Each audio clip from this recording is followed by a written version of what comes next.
Hello viewers के channel में आपका एक बार फिर से स्वागत है। व्यूवर्स, आज के वीडियो में मैं आपके लिए एक मास्क लेके आई हूँ जो कि स्किन रिफ्रेशिंग मास्क है। तो अगर आप कहीं से आए हैं बाहर से और आपको अपनी स्किन थकी थकी फील हो रही है तो आप इस मास्क को लगा सकते हैं।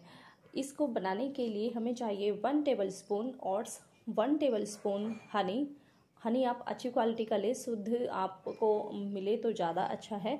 और 1 टेबल स्पून रोज़ वाटर और half table spoon lemon juice, ये आप लें और इन सब चीज़ों को अच्छी तरह से मिला लें।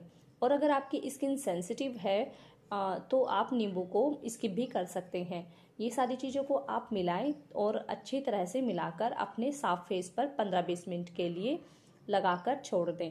और जब ये पैक सूख जाए तो आप अपने मुंह को धुल लें।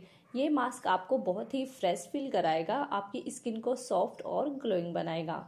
तो वीडियो कैसा लगा है तो कमेंट में ज़रूर बताइएगा। मिलते हैं नेक्स्ट वीडियो में।